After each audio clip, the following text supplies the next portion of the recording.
Hello friends welcome to my channel. प्रतिदिনের মতো আজকেও একটি নতুন ডেইলি ব্লগ ভিডিও নিয়ে চলে এসেছি। তো চলো ঝটপট আগে রেডি হয়ে নি, বেশি কথা একদম না বাড়িয়ে। তো আমি এখানে ফাইনালি রেডি হয়ে গেছি।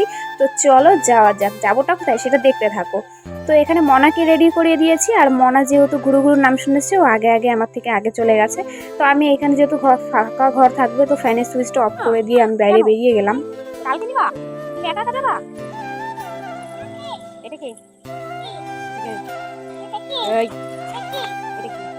এটা তো বুনুর জামা কাপড় না রাখা, বুনুর জন্য ছোট্ট বুনু হয়েছে না তোমার, ছোট্ট বুনুর জামা কাপড় না রাখা।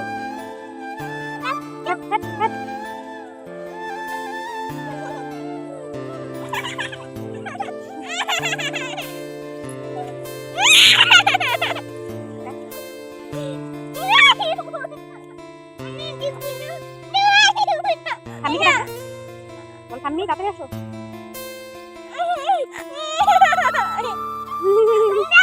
কোনটা দিব? কোনটা কোনটা? এটা ছিঁড়ে গেল ছিঁড়ে গেল গেল গেল গেল গেল ছিঁড়ে গেল।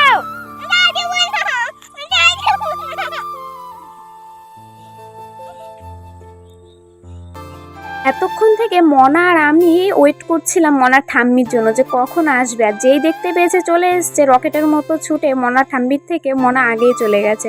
তো এখানে মনা হাতটা ধরে রেখেছি, যেহেতু মনা অনেক চঞ্চল, ছটপট করে এদিক আর ওদিক চলে যায়, তো ওই জন্য ওর হাতটা ধরে আমি হাঁটছিলাম। তো আমরা রোডে তো উঠে গেছিলাম, কিন্তু রোডের পাশে যে এখানে দুর্গাপূজা হয় সেখান থেকে যে আওয়াজটা আসছিল গানের, তো মনা ওখানে যাওয়ার জন্য অনেক ছোটাছুটি করছিল, কিন্তু ওর হাতটা আমি অনেক ভালো করেই ধরে রেখেছিলাম যাতে ও দৌড়ে না যেতে পারে, কারণ রাস্তা দিয়ে অনেক গাড়ি যাওয়া আসা করছিল।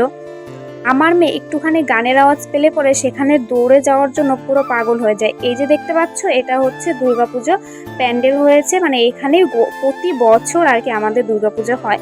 তো সেখান থেকে আমরা চলে এসেছি, আমাদের আস্তে আস্তে হেঁটে হেঁটে প্রায় সন্ধ্যা হয়ে গেছে, কি বলবো। তো একদম পুরো অন্ধকার অন্ধকার প্রায় হয়ে এসেছিল। তো পার্লারে আমরা যে কাজে এসেছিলাম, পার্লারে এসেছিলাম ভুরু তোলার জন্য, কিন্তু সেটা একদমই হয়নি, এতটা ভিড় ছিল। তো সেখান থেকে আমরা চলে এসেছিলাম একটা দোকানে, সেখানে একটুখানি বসছিলাম শুধুমাত্র মনার জন্য। তারপরে চলে এসেছিলাম দাদার দোকানে, দাদাকে অনেকেই চিনে থাকবে। তো এই ওষুধটা নেওয়ার জন্য এসেছিলাম, এত মাথা যন্ত্রণা করছিল কি বলবো। তো এখানে মনা বলল যে মনা এখানে মোমো খাবে, তো এটা অনেকেই চেনো এই দোকানটা। তো এখানে মনাকে বসিয়ে দিয়েছি, আর মনা দেখো নিজে নিজে খেতে শুরু করে দিয়েছে। প্রথমও নিজে হাত দিয়ে খেয়েছে, নিজে হাত দিয়ে প্রথম, তবুও এমন একটা দুষ্টুমি করেছে, মোমোটা খেতে গিয়ে ফেলে দিয়েছিল। তো সেটাকে তুলে রেখেছিলাম, কিন্তু সেটা আর খাওয়াইনি ওকে। তো তারপর আমরা সেখান থেকে বেরিয়ে পড়েছি, আমরা একটা বাড়িতে এসেছিলাম মামিদের বাড়িতে। তো সেখানে একটু দরকার ছিল, সেই দরকারের কাজের জন্য এসেছিলাম। মনে হচ্ছে আমার থেকে মনার দরকারটা একটু বেশি, কারণ ও সব জায়গাতে অ্যাডভান্স আগে আগেই যায়। তো সে আগে আগেই চলে যাচ্ছিলো, আমি ওর পিছন পিছনেই যাচ্ছিলাম। তো যাই হোক, ওখান থেকে আমরা বেরিয়ে পড়েছিলাম, আর মামি মনাকে ভালোবেসে একটা আপেল দিয়েছিল, সেটাই খেতে খেতে আর হাঁটছিল আর বাড়ির দিকে এগোচ্ছিল। তাই বাড়িতে আমরা চলেই এসেছি। তো সেখানেও একা একাই যাচ্ছিল, বললো যে না মা আমি একা একাতেই যাব, আমাকে হাত ধরতে হবে না। অনেক চেষ্টা করছিলাম কিন্তু পারিনি। তো যাই হোক ফাইনালি বাড়ি চলে এসেছি। আমার এই ভিডিওটি তোমাদের কেমন লাগলো অবশ্যই কমেন্ট করে জানাবে। আজকের মতো টাটা, দেখা হবে নেক্সট ভিডিওতে, বাই বাই।